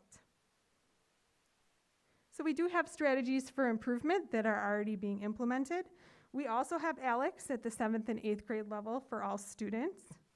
We are proactively working with our counselors and our families and our students, if they received a D, or especially an F, trying to get them to retake or enter them into a credit recovery program so they can get a passing mark and get that credit for that course. And sometimes it's a matter of a student might have earned an F or an incomplete, and they need to make up an assessment or two to earn a grade. We also are focusing at the secondary level, just like elementary, on student goal setting. And we are also focusing on high leverage literacy practices. Our professional learning for staff certainly has not slowed down. We're still focusing on analyzing the prompt, marking the text, giving strong feedback. And we have long-term strategies as well, implementing our Reveal Math programming, as well as continuing to focus on those ACT skills in mathematics at the high school level. Like elementary, we're going into an English language arts review into next school year. So just to wrap up, I just kind of wanted to go over a few overarching strategies that we've kind of mentioned to you, but I just wanted to rephrase them again. We will continue to reach out to any of our families or students who are not performing as well as we would like them to, and try to find coaching opportunities to either bring them back on site if possible, or we have found very unique ways to support all of our learners this year. So we will continue to do so. Math programming, they mentioned Redbird and Alex, and also being very intentional about focusing on those math deficits. I will say we've been watching research around the world, because every district in the world is dealing with this. Math is the one area that all districts across the globe are struggling with, which makes sense, right? I wouldn't know how to teach probably anything higher than a 5th grade math level. So if I had, 5th graders or above, and I'm their parent, good luck, right? So I think we're going to keep focusing in on that. Our student support teams are really, really drilling into those virtual learners as well as our in-person learners to kind of proactively find ways to support. We are adding a full day of family services therapist support at our secondary level and a couple more students at our elementary level. So we already have family services at the elementary and secondary, and now we're adding a day for second semester because we have enough students that could use that support. And then, as you know, we did SABRS in January, and we will be analyzing. That's our social, academic, emotional, behavioral risk screener that we do with our students. So we'll be analyzing that. And then lastly, just, once again, just our celebrations, we wanted to remind you of those, and thank you for your support in all of this. And then I am opening it up to any questions that you may have. Yes, and what I would like to add is you will get more granular data like you did earlier from New Berlin Eisenhower. You received some of that data from West, and then we'll be digging down with the elementary schools as well. Please know that we've been planning for this school year since last spring, once we entered into this pandemic. While we knew we were forced to go into basically emergency remote learning last spring, we knew that wasn't good enough for our students, good enough for our community, and so we started planning early. We planned, and we had very high expectations for ourselves, not only for our staff, but for our students, regardless of which option they chose. I'm proud to say that this data reflects a success. There are shortcomings, most certainly, but success in our planning. And I know some, folks in the community weren't as supportive, didn't think we had plans, didn't think that we would be prepared. And I can tell you with all due certainty, based on the data that we have been successful. I cannot imagine what some of these other school districts' data are going to look like compared to what we've presented to you here tonight. Now, again, we will hold ourselves accountable to ourselves, but I, once again, cannot imagine the decreases in learning or the deficits in learning that will be happening across the state in our region here in Southeast Wisconsin and throughout the U.S. And again, supported by you, board, we very much appreciate that. We've got a great team of people. We are very strategic and intentional in our planning, from our strategic plan to our district action plans to our school action plans. We are very strategic in our efforts and targeted. And we pivot when we need to. When we know we are seeing things that we don't want to see. For example, math. But we are making progress there. Again, as they shared with you, we didn't like what we saw fall to fall. We're making gains now that we just saw what happened in the winter map scores. We will continue to be aggressive in our work to ensure that our students do not have deficits and that we get to the level of rigor and learning that we come to expect here in the School District of New Berlin. So thank you very much, team. And again, any questions? Quick questions. First of all, amazing information. Thank you. Very comprehensive, tremendous data. And Joe, I'm so glad what you shared. Given the circumstances, I mean, that's just incredible, the results. And clearly you guys have some areas that you've identified. The only question I had is some of the D's and F's, right? Those kind of popped. Do you have any kids that are at risk to graduate because of that? And are there circumstances being mitigated? There are certainly a few that we're watching. I would say none that don't have a chance, that we're already saying won't be graduates.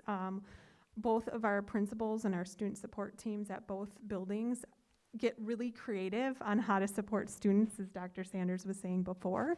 So right now, if they're seniors, we're creating a plan for every single one of those students. I would say biweekly, so twice a month. Those student support teams at secondary are looking at those DF lists and pulling it in real time to see how our students are doing and if there's any additional students that need a plan.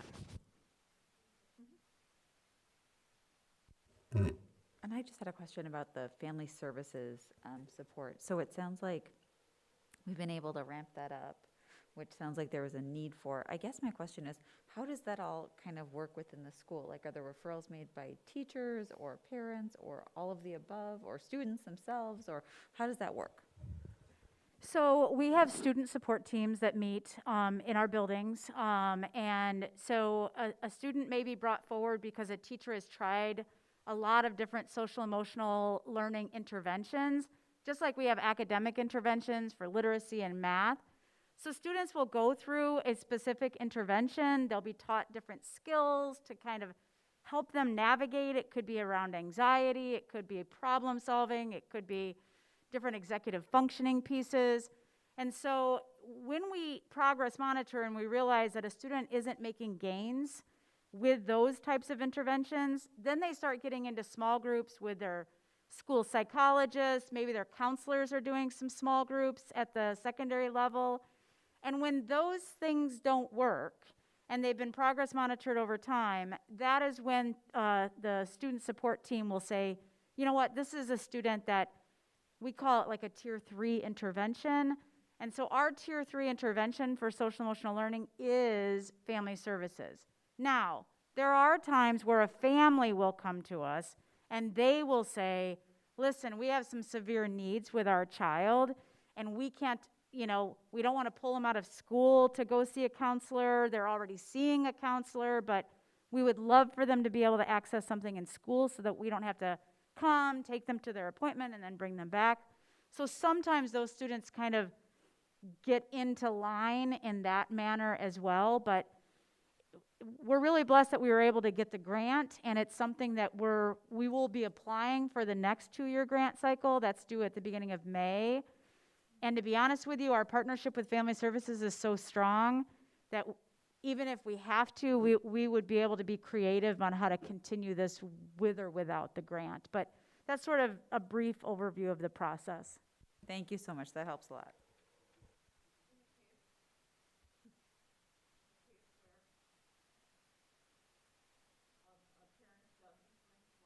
The case first. How involved our parents are at every step of the levels in that case? So parents are involved. I mean, as soon as we start talking about students at a student support team level, oftentimes parents are called and said, hey, we're going to try this with your child. They're going to be in a small group with our school psych. They're going to maybe meet with our social worker at the secondary level. So they're kind of told sort of what's happening as it goes, just like they would be with an academic intervention. And then once we get to the point where we think that family services might be warranted, LaSonia Johnson, who is our secondary social worker, she is actually our mental health navigator. So she works directly with family services to sort of set up the call. She'll tell the families, like, this is who's going to call you. They're going to talk to you about a couple of things. And so that's how that all kind of gets set up. And then parents are, of course, very actively involved, unless a child is 18 and they've signed papers that say, I want to be in the sole decision making for my own education. Okay. But that's a very rare occasion. All right. I don't have a question. I just wanted to comment. I really appreciate seeing this data. I think it's really interesting to see the virtual versus in-person and knowing that our virtual experience has been as rigorous as the in-person and that those students are making just as many gains as the in-person students. So thank you so much for sharing that. Yeah, we're really proud of them. Yes, thank you. I know that I had heard from some parents that really wanted assurances that we were not stepping back on our academic rigor or making grades inflated or anything like that. So I think this is very good to hear that we haven't changed any of those, that all the expectations have remained the same. And just thank you so much, because the students in New Berlin are not being left behind. And so I really appreciate this. Thank you. Thanks.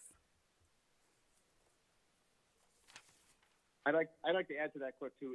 I think it's good that we have multiple data points. I think it's good that you guys brought in grade point average, standardized testing, ACTs, attendance. I mean, we're really looking at this from 4 to 5 different levels as opposed to just one. So thank you very much for this in-depth presentation. Okay, so now we can go on to our 4-year capital project funding presentation. So the board has requested a 4-year capital project plan. Our initial phase in moving our planning forward is to have the board affirm our proposed funding efforts in order to achieve said plan. Once we have general consent from the board related to funding, and again, we're not necessarily looking for approval tonight, but essentially consent to be able to continue to move in this direction, we will bring forth the specific projects to be allocated based on the financial approach we propose. So with that, we do have a short presentation that I'd like to go through, and that is knowing that we do have a long-range plan. I took over as a superintendent the year before we initiated the long-range plan back in 2012, in which we hadn't had any plan similar to this at that point. Know that it's a living, breathing document. We do have a current long-range plan, and we're working on updating it and revising it. Please know that we also have other outside agencies providing roofing and pavement assessments of our plans as well. As mentioned again, once I started, we developed a plan that was approved by the board. We've done many projects in that plan for many years.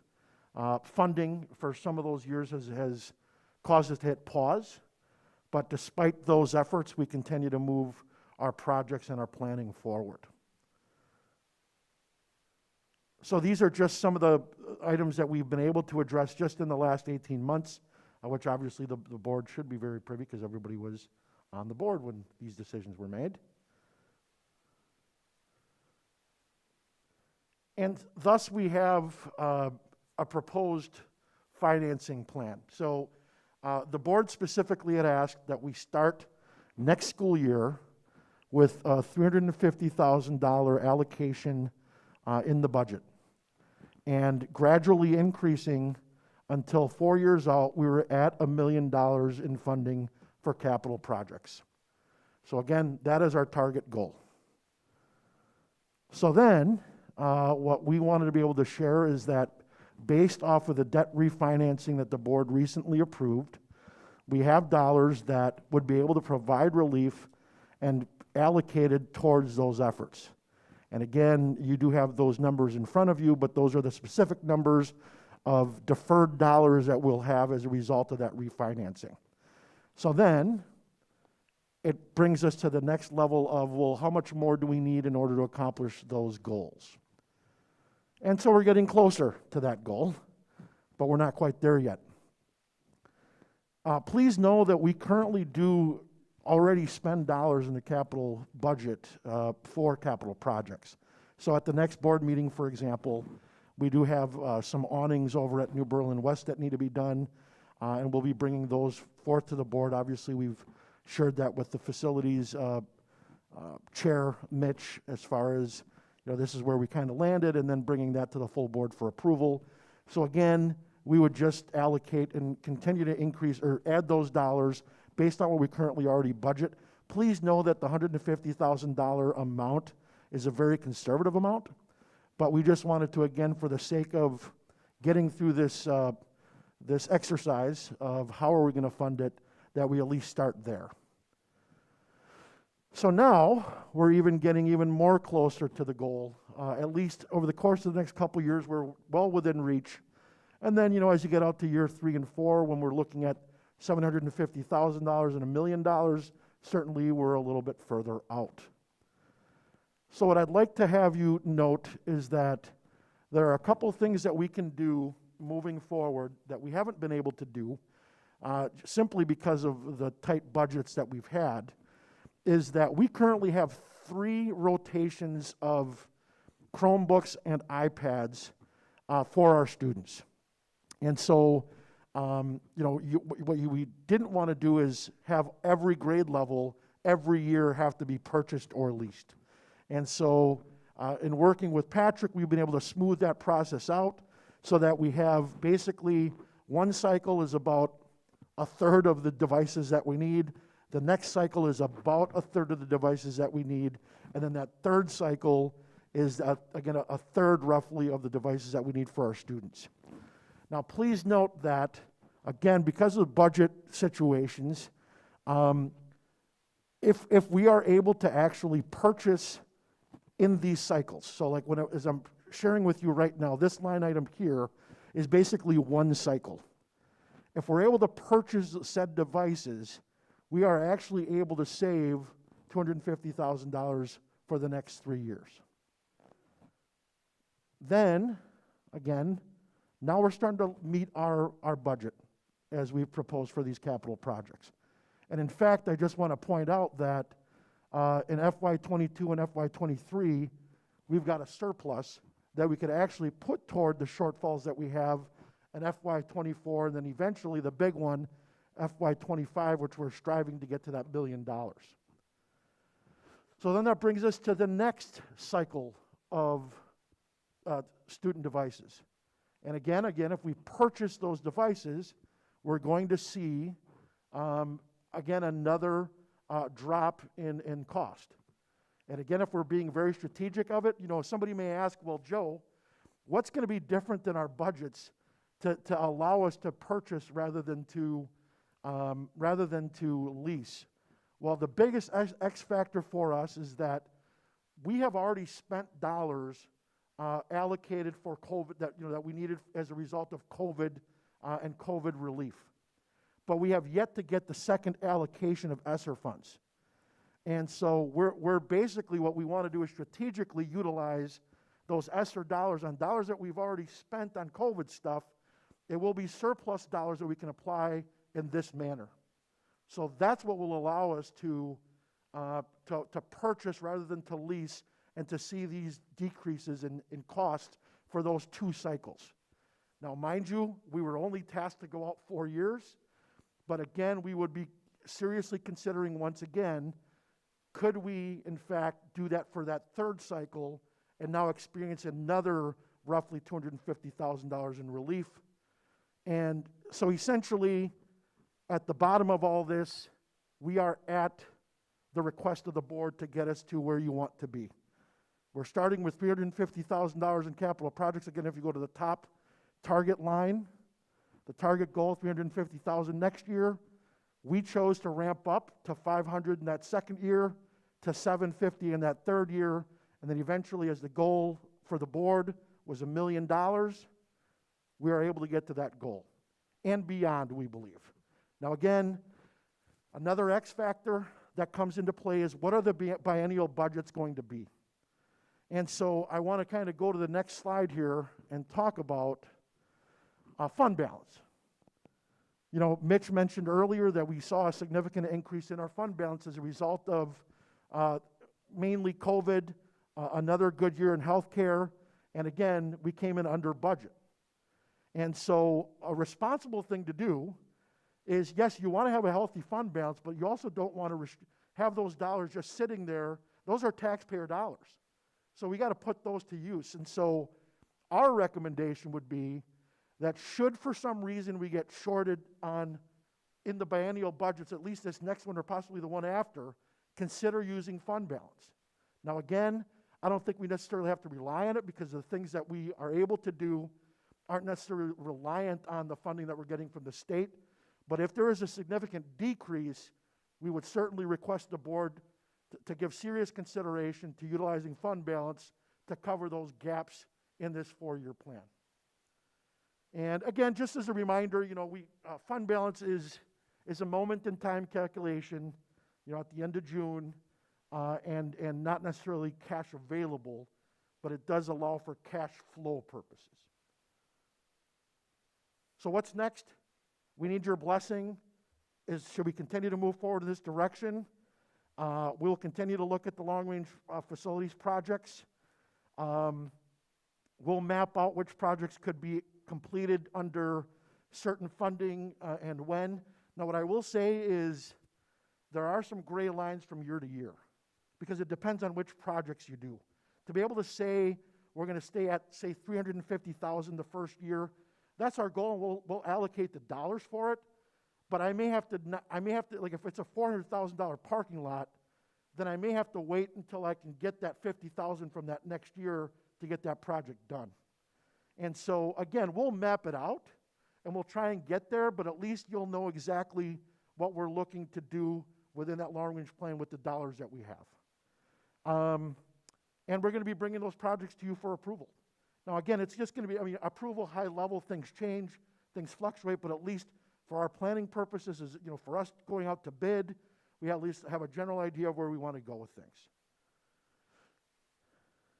Questions?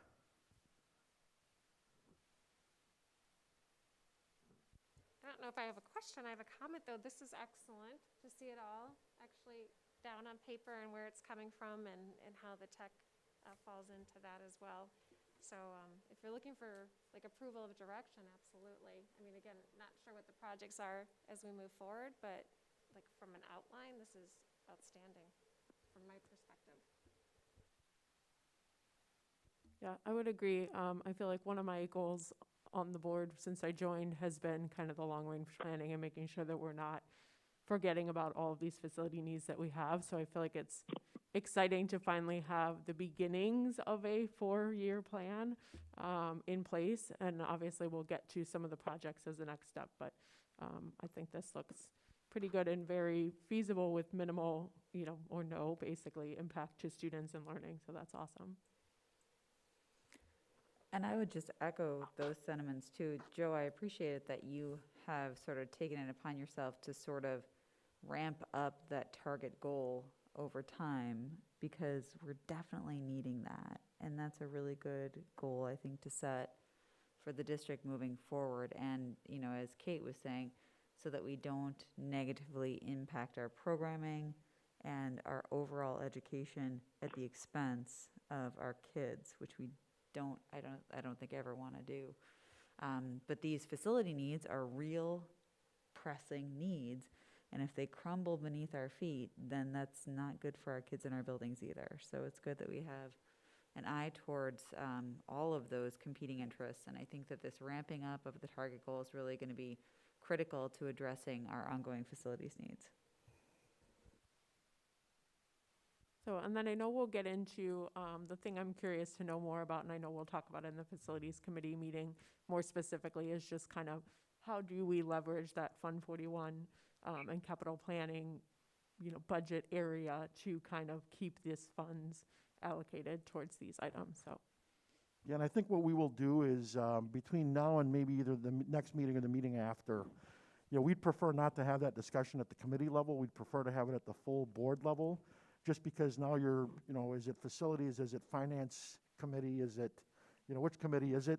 And so our goal is to bring it back here. Now, mind you, if the full board feels like the facilities committee needs to dig a little deeper on, okay, this is what the plan the administration is recommending. I don't know what questions you would have. Again, we're not there yet, but then maybe that at that point it would go back to the facilities committee, or even on the financing side. If it's a financing thing we want to bring, that's why we brought this here to you. And then again, should there be any specifics that, the board feels the finance committee should be digging deeper in, then they can do that. But for now, again, we believe that the full board needs to be involved. Jeff or Mitch, do you have any comments? I know you're on a bit of a delay, so I want to make sure you can get your comments in.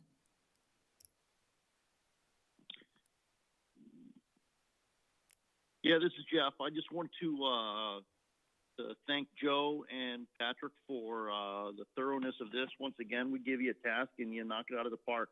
Love the fact that you give a detailed list of where you think you can get the money from and how that's going. Also, just for kind of a brief history and the allocation of the fund where we have extra money because of the healthcare, just the planning in the past of us having our own self-funded healthcare system has really saved the district millions and millions of dollars in the last 10 years. So good job on that too. So. Yeah, I think this is a really good plan. I also like how you pointed out that we haven't. I think there's a common misconception out there. A lot of people are saying we're not spending any money on our long-range facility plan, and I think it's good we make sure that is not. We're making sure to point out that is not correct. We've done the Orchard Lane parking lot, the Tuck Point at Eisenhower, Elmwood work, and then, I mean, even a few years back from this, we put in a new Eisenhower pool for $2.2 million. We repaved all of Eisenhower, I think, 5 years ago. So I think it's kind of important to understand that our spending on this, I think, Joe, as you mentioned, we can't just say we're going to spend $300,000 next year and $300,000 every year. Some years it's going to be $3 million. Some years it's going to be $300,000. We have to do this as the needs come up. And I think you guys are doing a really good job addressing this. And I look forward to our meeting of going through the actual plans and what we need and making sure that we're focusing on our needs and not our wants on this stuff. And thank you very much for that. Anything else? I know we put quite a goal before you, and it's very nice to see being able to see the results of that goal put before you and meeting that goal. So I think it sounds like everybody's in favor of moving forward with this plan. Am I hearing? We need to make the motion? No, it's not an actual vote. It was just a general show of support. And from everybody's comments, I haven't heard anybody say anything against. So I'm going to say we support it and to continue. We will do so. Thank you. Way to go, Joe. All right, so the next one that's on the agenda is discuss approve policy 3160, physical examination, and that one is a vote. So do I have a motion? I move to approve policy 3160, physical examination as presented. Second, Mitch. So I have a motion by Mr. Kurth and a second by actually Ms. Manley. She beat you to it, Mitch, sorry. And any discussion? Yeah, just as a point of clarification, the Personnel Committee did take this upon themselves to, based on basically how old the policy was, and there were some things that we needed to adjust to our current practices. We did not get any additional feedback other than the initial conversations with the committee and previous conversations, so we recommend approval as presented. Kate, anything you'd like to add? Nope, nothing to add. Thank you. All right, then let's take the roll. Mr. Kurth, Yes. Ms. Manley, Yes. Mr. Helmer, Yes. Ms. Schulz, Yes. Ms. Unger, Yes. Ms. Wondercheck. Motion passes. And then we have Ms. Wondercheck presenting information about the annual state convention. Thank you very much. I will keep this as brief as possible because of the late hour. So I am the Wisconsin Association of School Boards delegate from our school board. And every year they gather and have a convention. In 2020, I was set to attend, but I was unable to attend because 3 days before the convention, I broke my wrist and I could not drive downtown. However, this year it was virtual, so I was able to attend, and I could have attended with a broken wrist or without. So I was able to attend, and the format was very well done. They had it well organized in a virtual format, and it was well attended across the state. The primary purpose of the Delegate Assembly is to collect resolutions from area school districts across the state and to submit those resolutions for consideration by the Assembly. And then those resolutions that are approved by the Wisconsin Association of School Boards delegates are then forwarded on to legislative bodies who might take those resolutions up potentially as new or modified legislation. So this year at the Delegate Assembly, there were 10 resolutions offered. I would only like to give you a little detail on 3 of them so that we are not here until 11 o'clock at night because it was a full afternoon. So the first of these resolutions was a resolution brought by the Beloit School District, and this was an enrollment hold harmless resolution. And basically what this resolution sought to do was to create a hold harmless exemption in district membership calculations used for revenue limits and per pupil categorical aid to mitigate the effects of enrollment fluctuations caused by extraordinary public health emergencies or other disasters or emergencies that disrupt large portions of the state. In other words, they're sort of creating a buffer for districts like all of our districts during something like COVID, where we have these incredible negative fiscal fluctuations in kids attending. And so the idea is to create this hold harmless criteria for districts so that we don't have a negative fiscal impact moving forward after a disaster like this. Because we lost, I think Joe said last meeting, about 130 students, which when they do the calculations for the school funding formula will negatively affect us. So this was a resolution brought to mitigate that effect. This resolution, I should say, all 10 resolutions passed the assembly. So this resolution did pass. Another resolution I wanted to highlight was a special education flexibility resolution. Like the previous resolution that I just mentioned, basically this resolution wanted to create some flexibility with state and federal rules in providing educational services, especially special education services, to students during school years that were disrupted by extraordinary public health emergencies or other emergencies that affect large portions of the state or the nation. Again, COVID is what we're talking about, of course. And this, what I thought was interesting about this resolution was that the issue addressed is that we had the sort of double whammy problem of having kids who were in special education, of course I have one of those, not having the instruction that they needed, and then falling behind, and then having districts standing there going, now we have to pick these kids up again. And we have more costs associated with doing that. And so the notion behind this resolution was brought by the Neenah School District to help districts have additional funding so that they can address these additional student needs that were brought on by a public health pandemic or something of the like, so that districts don't have to bear the brunt of that themselves. So that's that resolution. And then the last resolution I wanted to highlight was one that was brought by the Hudson School District in northern Wisconsin. And this resolution was a 1-cent sales tax. It's actually a 1% sales tax that they wanted to assess in the state of Wisconsin. And basically what was proposed by Hudson was that a 1% sales tax be levied across the state for all sales, and in so doing, they would direct all of that additional money to reduce dependency on real estate taxes, which is how most of our educational system is funded in the state of Wisconsin. This actually has been done successfully in the states of Iowa and Illinois, right near us. And basically, when they crunched the numbers on this issue, that additional 1% tax in the state of Wisconsin would generate $1.1 billion in additional revenue, and it would be allocated under this resolution by pupil. So in a district, we have 4,236 students in our district. We would receive $1,326 per student, which translates into $5.6 million in an annual budget.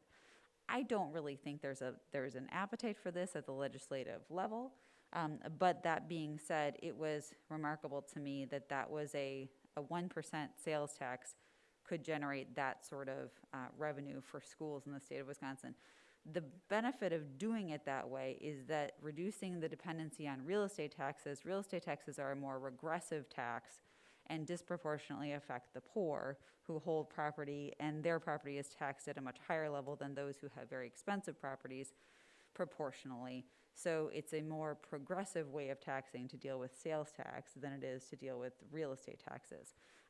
Again, I don't think this is going to go anywhere given our current legislative composition, but it was one that had a lot of support at the convention because it would be, and one of the things that they wanted to ensure was that this new ongoing revenue stream could not be used by the legislature to replace existing state revenues, and they wanted to make sure that this was not money that was going to be used to pay employees or benefits or things like that. It could only be used for the way that they had structured this proposal was for capital projects, for technology, and for things like that that would actually have some kind of positive impact generally on the kids in the buildings. and they wanted to make sure that they restricted it in that fashion. So as I said, this resolution also passed. There were 7 other resolutions. If you're interested in them, I'd be happy to talk to you about them, but I don't want to keep us here all night. So I appreciate you indulging me in that report. I know we don't have much time, but does anybody have any quick questions? Okay, then we'll move on. Next, we have items that, sorry, I'll make sure I'm on the right spot here. Action items discussed in closed session. So we have 2 motions. So if I could have the first motion for approval of the employment services report. Why don't you go ahead and do that? Yeah. Yep. I move to approve the employment services report as presented. Second. Second. Okay, so we have a motion by Ms. Manley and a second by myself, Janet Schultz. Is there any discussion? Then the roll, please, for vote. Ms. Manley? Yes. Ms. Schultz? Yes. Mr. Helmer? Yes. Mr. Kurth? Yes. Ms. Unger? Yes. Ms. Wondercheck? Yes. Motion passes. Then we have a second motion in regards to a termination. Can I have that motion, please? Yes, I move that the School District of New Berlin terminate the licensed educator contract it holds with Amanda Upton. Second. I have a motion by Ms. Wondercheck and a second by Mr. Kurth. Any discussion? No discussion, then please call the roll. Ms. Wondercheck? Yes. Mr. Kurth? Yes. Mr. Helmer? Yes. Ms. Manley? Yes. Ms. Schultz? Yes. Ms. Unger? Yes. Motion passes. Last item is future meetings and dates. Board meetings are generally held the 2nd and 4th Monday, beginning at 7:00 p.m. in the Eisenhower Commons, unless otherwise noted. Our next meeting is February 22nd at 7:00. Before that is a 5:30 Finance Committee meeting. On March 8th at 7:00 is then the next board meeting after that. Some other dates to remember: February 15th, there's no school, it's a staff professional learning day. And please note that if you do attend in person, completion of a health questionnaire is required upon entering the building by all staff and visitors. Commons capacity is limited to 40 visitors, and face masks are required per state mandate. I'm sorry, no longer per state mandate at the moment. Oh wait, yes there is. I'm sorry, it keeps going back and forth. So per the state mandate and also the district policy, please observe social distancing. And that's it then. Good evening. Motion to adjourn. Oh, motion to adjourn, thank you. We have a motion to adjourn, a second. Second. So we have a motion by Mr. Kurth, a second by Ms. Manley. Call the roll. Mr. Kurth? Yes. Ms. Manley? Yes. Mr. Helmer? Yes. Ms. Schultz? Yes. Ms. Unger? Yes. Ms. Wondercheck? Yes. Motion passes, thank you.